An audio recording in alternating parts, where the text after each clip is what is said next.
My name is Tess Klibanoff, and I'm a mezzo-soprano. And Dr. Yarmolinsky, would you like to introduce yourself? Yeah, I'm Ben Yarmolinsky, and I'm the composer. Yep. And on February 28th, we will be performing one of Anna's arias from the Trial of Anna. Just to get started, Ben, could you tell me a little bit about yourself and your musical education? Oh boy. Um, I'm old. I'm almost 70 years old. You look great. So thank you. Uh, but it's a long story, so I have to make it short. Um, I was uh, I was a precocious child, but who cares? My musical education started when I was about 12. I wanted to play the guitar, and I did. I took lessons, and little by little, it became clear to me that I was not going to be a rock star. And in fact, I was kicked out of the first band I was in because I didn't play well enough. So I decided, well, if that's the case, then I better study classical music because it's more forgiving. Um, Perfect. and I All did, right. yeah. And I went and uh, took lessons through high school and majored in music in college, but I went to college at Harvard, and I had classmates like Yo-Yo Ma, which made me feel very uh, inferior by comparison. So I figured I had to do something about my training.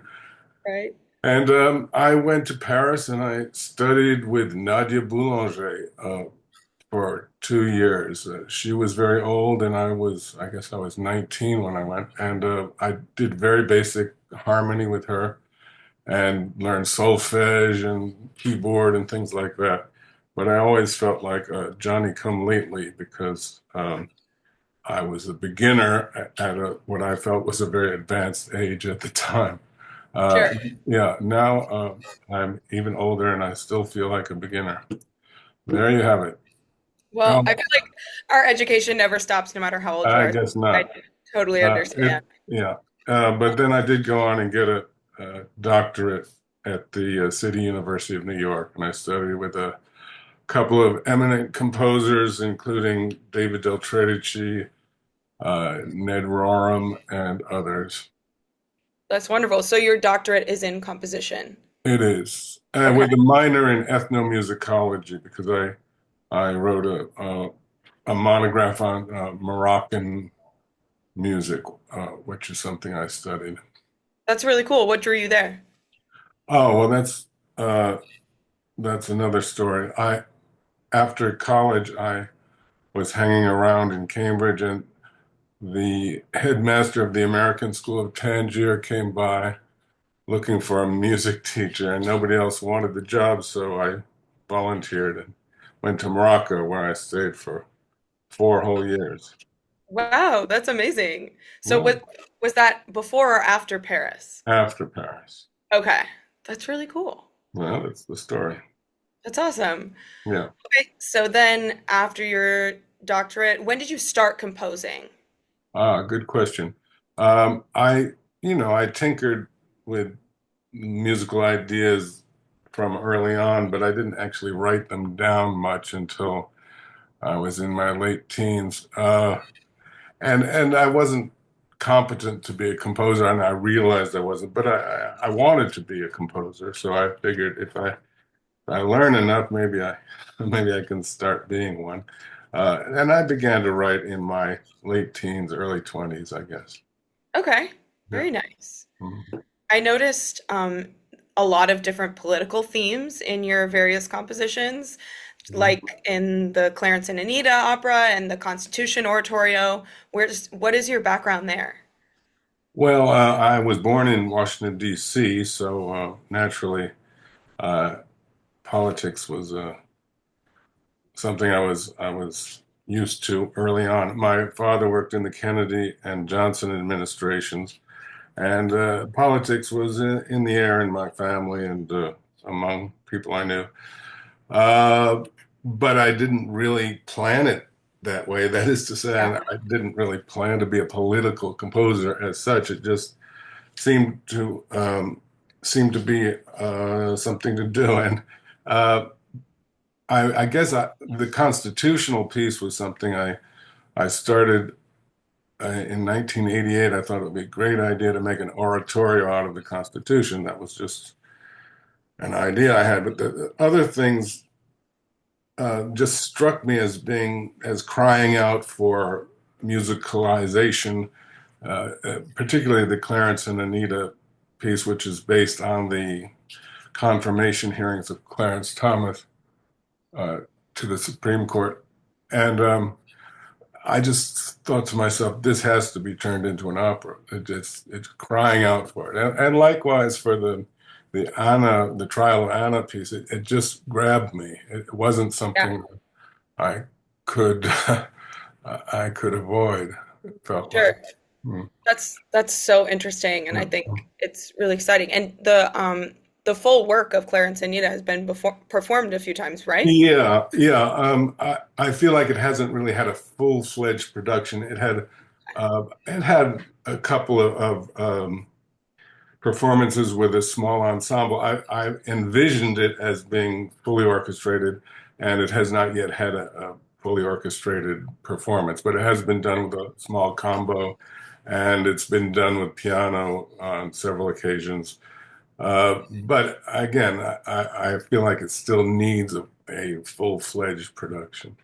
Well, I would love to see that, and if I Yeah. ever have the opportunity, I also direct as well as sing. I would love to direct it. I'm You're welcome. very interested Please. in. Yeah, I'd be absolutely. thrilled. Of course, these days it might be hard to, well, it's always hard to get an opera produced, but I think it might be even harder these days while things Is for are sure. what they are. Yeah. Absolutely. And we'll leave it at that for now. Yes. Um, so moving on a little bit to the piece we're working together on, Mm.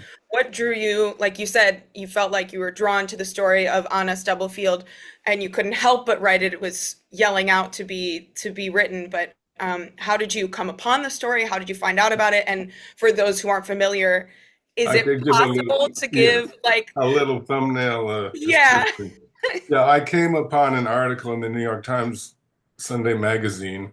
I guess it was in 2015. I'm not sure about that, 2015 or 2016.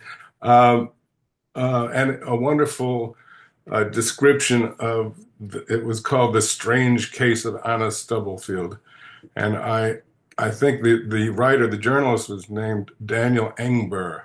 And he did a great job in telling the story of a um, a woman named Anna Stubblefield, who was a professor of philosophy at Rutgers, who had an interest, a long-standing interest in disability, and she became involved with a a severely disabled young man who was in his, I guess at the time, in his late 20s, yeah, and ended up having an affair with him.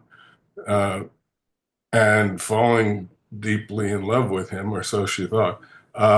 And she was the only person who could communicate with him. Even his own brother and mother were unable to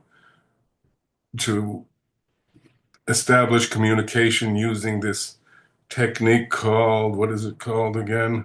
facilitated communication. Thank you, facilitated communication, in which the disabled person puts his hands on the hands of an interpreter and then sort of types by proxy. Uh, Yeah, so it's like assisted typing it is, thank you. to communicate. Yeah, And it has been thoroughly debunked by professionals, and yet there are many people who swear by it, and she was right. one of those people.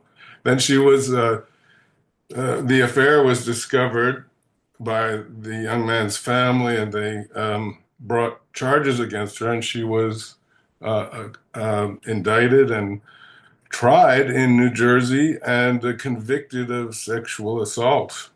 And that's how the opera ends. But of course, in real life, she was she served a few years and then uh, was able to make a plea deal and be released on time served, but her life was ruined. She couldn't teach anymore. She couldn't. She was a registered sexual offender, Yeah. and I guess it was a big a big problem for her, as it was for the young man and his family. We'll never Yes, know actually how he felt about it, of course. but anyway, to make a long story a little longer, the piece that I decided to write is based on the transcripts of the trial, which I managed to get a hold of.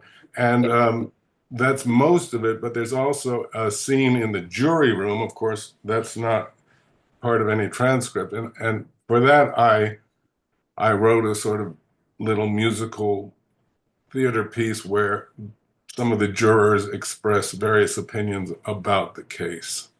Right. So that's the opera. It's about 90 minutes long. It's never been performed, but I'm hoping someone will take an interest. Yeah, I agree. I would love to sing in it or see a You performance of could be it. Anna. I know. Very It's so natural. yeah, thank you. Yeah, as I was sort of digging into this story, you sent me that article that Mm, prompted you to write to compose the piece, but it's a very, very long article, but it's worth the read. It's very, very well written if anyone wants to look it up. Um, and as I started to dig into it, it's so interesting and layered and nuanced and disturbing. mhm, And I definitely felt a bit of a challenge at first about trying not to impose my feelings, my personal feelings about Anna mm, onto my performance. mm, And um,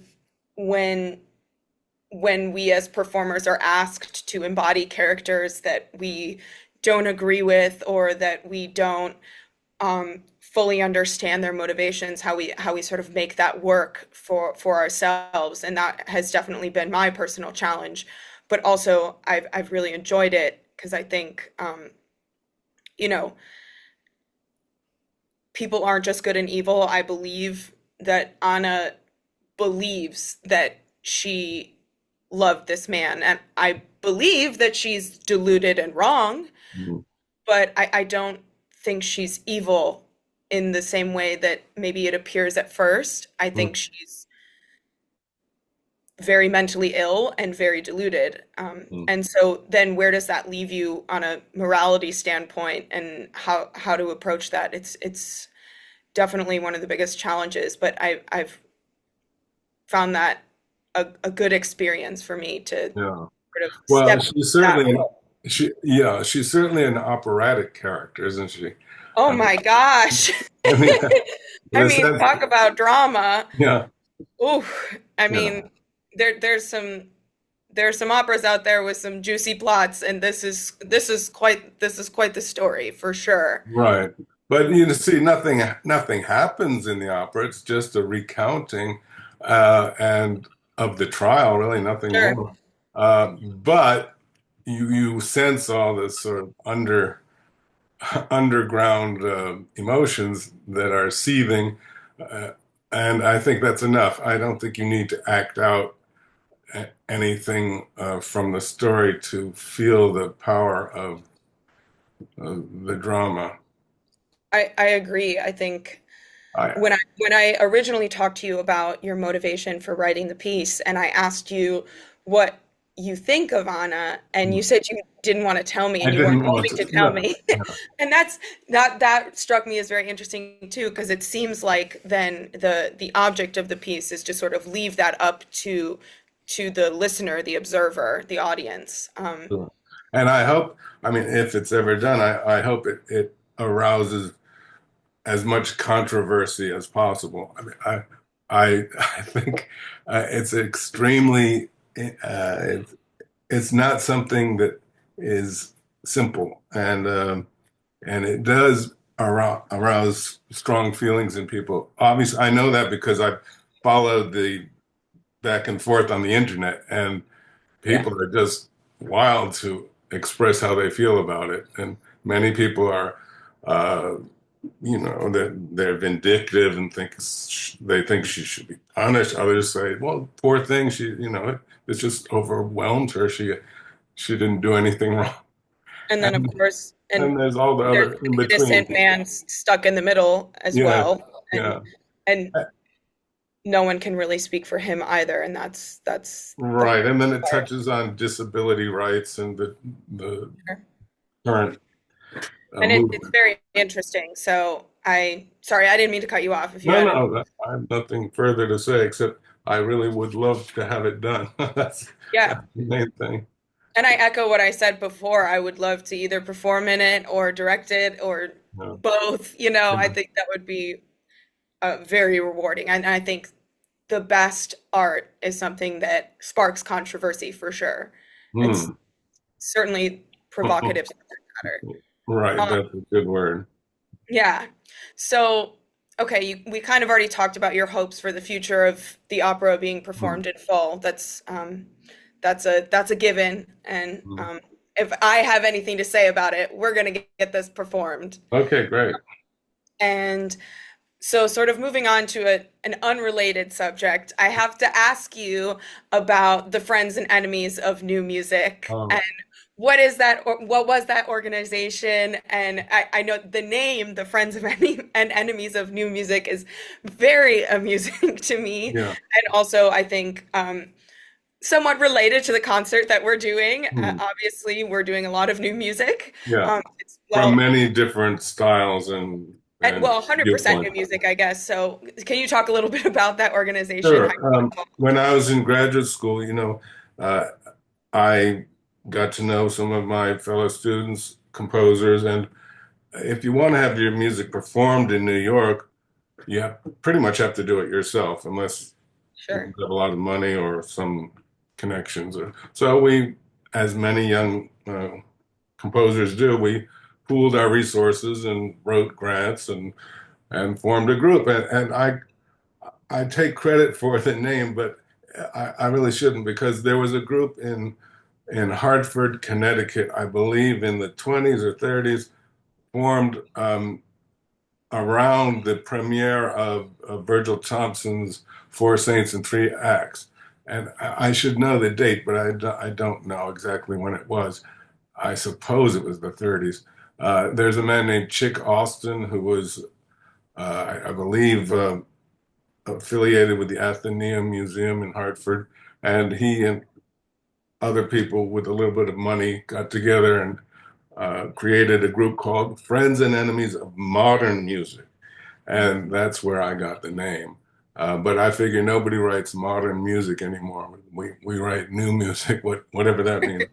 Uh, Whatever that means. yeah, and we put on 20 years of concerts in the city. Uh, Extremely eclectic repertoire. It was our own music, of course, but then we had a competition every year and selected a composer to come and play his piece in New York, and that was a big deal. And we put on at least 4 or 5 concerts every season, so that ends up being 100 concerts, which is not bad. Yeah, that's a heck of a lot. That's Yeah. really And cool. it's a lot of work. It's a lot of administrative stuff, and we didn't always get along, but I'm glad we did it. Yeah, yeah, yeah, yeah. Yeah. That's very cool. I like that. And So there are would you consider yourself a friend or an enemy of new music? Or um, or is it both? well, we use the word frenemy. Yes, of course. I don't know. I like some of it. On the whole, I wasn't thrilled with the music that I heard on our own programs. I confess now, but it's Okay. sort of a service to the industry, and you Yeah, do it in spite of that. that is hilarious. Well, it Very happens. cool. It happens to be true. Well, I won't tell anyone. Good thing we're No, not we won't. recording this or anything. Right. Um, so, can you talk a little bit about your compositions outside of opera and oratorio? Yeah, yeah. I'm a guitar player, as you can see from the open guitar case. And I've been a guitar player since I was 12 or so, and mostly classical guitar player. And I studied with good teachers, and I I played pretty well. I'm not a natural performer, but I've been playing all my life, and I've written a lot of music for guitar, guitar solo, and songs with guitar. And I write two kinds of songs, more than two, but there are two types really. One is songs on my own lyrics, which tend to be, but are not always for an occasion, such as a birthday or a memorial service or a wedding. So I call those occasional songs. And they tend to be sort of funny or in popular style and Sure. um, everything from quasi folk music to quasi rock music to quasi cabaret music. So that's one uh, category. The other is I take great poems by great poets and set them to music as art songs. Now, what's the difference between an art song and other kinds of songs? I can't answer that. It's too hard. Yeah. But Yeah. nevertheless, there is That's that really cool. distinction. Yeah. And you've done some musical theater work as well. Your most recent Mm. work is musical theater, yes? Yeah, I've been Yeah. writing Tell us for about that. years.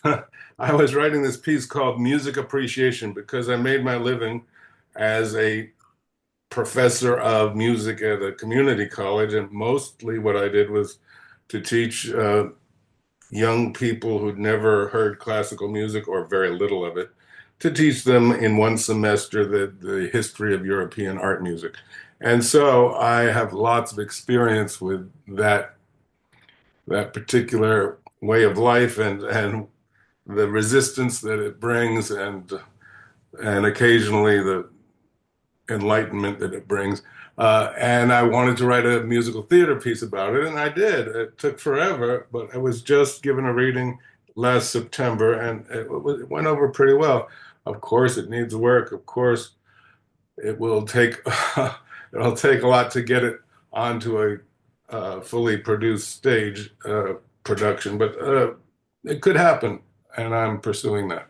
So there's that. I've written other pieces that are kind of musical theatery, other pieces that are, just chamber music. I've written a piano quartet, a violin sonata, Yeah. and so on, a guitar concerto. So I do a lot of different styles and genres, but nothing seems to work. What do you mean by that? Nothing catches on. Most of what I write, it gets performed once, and that's the end of it. Right. So that I'm not complaining. I'm kvetching. Which is distinctly different. Let's Yeah, be clear, that's okay? right. Okay, so first of all, I would like to say I do not agree that nothing seems to work Well, because in my experience, it definitely works. okay. But Well, I, thank I you. understand what you're saying. Hmm. So also I noticed that obviously you write a lot of predominantly vocal music. So what Yeah. draws you to the voice? Oh, well, the voice is great. I'm all in favor of the voice. And that's not a good answer. That's okay. There's no wrong answers. Oh, yes, there are. Um, I think that it combines my literary interests with my musical interests, you could say. And I read a lot. I like poetry, some poetry, and I'm interested in the way that music changes language and language changes music. And I grew up hearing American songs. Of course, like my whole generation, we were enthralled by popular music that put the voice at the center. So I'm a child of the 60s. I just listened the other night to Joni Mitchell singing the song Woodstock. I was terribly moved by it. It's such a beautiful song, and it's so evocative for me. I don't know if it would be for someone who didn't live through that time, but so that's part of it. A Yeah. song was a very important thing for my generation growing up, and that includes all kinds of songs. We had the most I don't know, wide-ranging listening experience of any generation that's ever existed because of recording and radio and so on. Yeah, that's really beautiful. Thank you for Yeah. sharing Wow. that. I definitely I feel such a kinship with you. I feel like we have a lot in common in many ways that I wasn't necessarily aware of at first when we started talking. I think it's cool that we have like a shared history of music and Judaism and Mhm. exposure to politics. And I feel like both of us are sort of multifaceted artists and like dabble in all different styles and genres. I think that's really fun. And Well, you should say something about what you do oh because yeah, yeah. it's not the average it's not the average thing. Yeah, well, I was going to say the last thing. I think it's cool that we're both interested in linguistics and language and language. Yeah. Mhm. Yeah, And I you're fantastic. How many languages do you know? so I speak fluent French, Italian, and Spanish, and my German and Russian are pretty good. And I'm a beginner in Hebrew, Hindi, Japanese, and Catalan. So I'm knocking languages off Good, as quickly good as for I can. you. And after our conversation, I actually decided the next language I'm going to start working on is Greek. I decided Really? after. Yeah. I know a So little Greek, but I'm mostly going to work just on to that read. next. Yeah. Yeah, yeah, yeah. So yeah, I'm a mezzo-soprano. I'm also an opera director and a professional dancer and choreographer. So I teach dance and I choreograph for shows, operas, musicals, etc. And I am a burlesque dancer as well. My stage name as a burlesquer is Paris Euphoria, excuse me. And I dabble in a little bit of everything. I actually just assistant directed with Bronx Opera and staged managed for my first time, so that was really fun as well. Turns out I really like bossing people around. So Uh-huh. anything I can do to be involved in performance in whatever role that is, I'm gonna take that opportunity. So that's just a little bit about me. I guess just to wrap up, I wanted to ask you, of all your work, which one are you the most proud of? Oh God. Well, I have to say probably the Constitution because that's a big work and it took me many years to do. And it actually was fully produced, and I'm very proud of that. After all the years of doing it on a shoestring, it was Yeah. done with orchestra and soloists, and it was extremely gratifying. And I hope that will happen with more of my work. But I'm proud of all the things I've done pretty much. I mean, I'm not ashamed of it. Sure, Uh, sure, sure. I although wasn't some I things, wasn't implying you should be. no, but you know, yeah, I'm glad I did what I've done, and I feel like I ought to do a lot more before I croak, but we'll see. Yeah, I think that's awesome. And I think secular oratorio is really unique, and Yeah, well, I appreciate that a lot. there aren't many, but Yeah. So not yet. anyway, I think that's all I have for you All today. right, I want to thank thank you so you. much for your time and thank you for opening up and sharing with me. And I hope that folks can learn about you and start to enjoy your music even more. Great. Well, me too. And this is the beginning of a beautiful friendship. So see Yay! you soon. Thank you so much, Bye bye. Ben.